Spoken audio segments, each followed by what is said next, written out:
చేస్తారు. స్వీకారం చేసిన తర్వాత ప్రధానంగా కూడా ఆయన ముఖ్యంగా రాజధాని పైన ఒక ఫోకస్ పెట్టారు. రాజధానికి సంబంధించినటువంటి ఫైల్పై సంతకం పెట్టే అవకాశాలు కనిపిస్తున్నాయి. మరోవైపు ఏదుందో పెన్షన్లు కానీ, అంతేకాకుండా కూడా ఒక్కొక్క ఇంటికి 3 గ్యాస్ సిలిండర్లు ఇస్తామని కూడా చెప్పడం జరిగింది. వీటిపై కూడా సంతకాలు పెట్టే అవకాశాలు అయితే కనిపిస్తున్నాయి. దాంతోపాటు ఇంకా ముఖ్యంగా మనం చెప్పుకుంటే కూడా ఏవైతే ప్రధానంగా ఈరోజు రాష్ట్ర ప్రజలు ఎదుర్కొంటున్నటువంటి సమస్యలు ఉన్నాయో ఆ సమస్యలు ముఖ్యంగా స్టాండ్ కానీ, అంతేకాకుండా మద్యం పాలసీ విధానాలు కానీ వీటిపైన కూడా ప్రధానంగా ఆయన ఫోకస్ చేస్తున్నారు.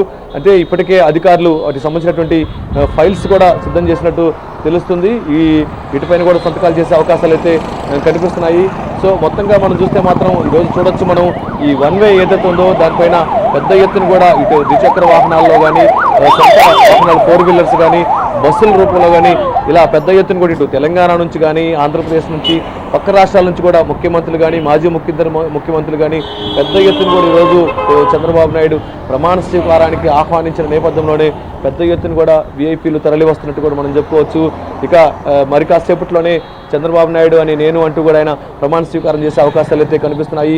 అంతేకాకుండా కూడా ఇక మంత్రులుగా మనం చూస్తే కూడా ఇప్పటికే 24 మంది మంత్రులు, చంద్రబాబు నాయుడు ఒక 25 మందితో కూడా కూర్పు ఏర్పాటు చేయడం జరిగింది.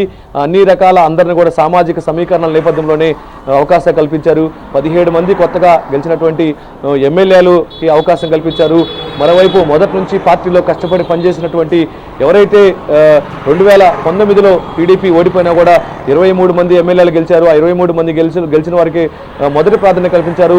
ఇందులో భాగంగా మనం చూస్తే కూడా ముఖ్యంగా శ్రీకాకుళం నుంచి అచ్చెన్నాయుడు కానీ, మరోవైపు విజయనగరం నుంచి ఎవరైతే ఉన్నారో విజయనగరంలో ఉన్నటువంటి గుమ్మడి సంచారానికి, అంతేకాకుండా కూడా గజపతి నగరం నుంచి శ్రీనివాస్కి వాళ్ళకి అవకాశం కల్పించినా కూడా ఇక ముఖ్యంగా మనం చూస్తే మాత్రం తూర్పుగోదావరి జిల్లా కానీ, అంతేకాకుండా పశ్చిమ గోదావరి జిల్లాలో రామానాయుడు కానీ, మరోవైపు ముఖ్యంగా మనం చూస్తే కూడా డోలా వీరాంజన స్వామి ఈ ప్రకాశం ఉమ్మడి జిల్లా నుంచి మనం చెప్పుకుంటే కూడా గొట్టిపాటి రవి కానీ, గుంటూరు జిల్లా నుంచి మనం చూస్తే కూడా ఈ 23 మంది ఎమ్మెల్యేలు గెలిచి ఆనాడు కష్టపడి, అంతేకాకుండా కూడా ప్రతిపక్షాన్ని హోదాలో ఉండి కూడా అధికార పక్షాన్ని అనేక రకాలుగా ఇబ్బందులు పెట్టి కూడా ఆ ఇబ్బందులను తట్టుకొని కూడా పార్టీకి కమిట్మెంట్గా పనిచేసినటువంటి ఎవరైతే ఉన్నారో రేపల్లె ఎమ్మెల్యేగా ఉన్నటువంటి అనగాని సత్యప్రసాద్ కానీ, ఇలా ఎవరైతే 23 మంది ఎమ్మెల్యేలు ఆనాడు గెలిచి ప్రతిపక్ష హోదాలో ఉంటూ కూడా అధికార పార్టీ పైన పోరాటాలు చేశారో వారిలో ఉన్నటువంటి వారికి ప్రధాన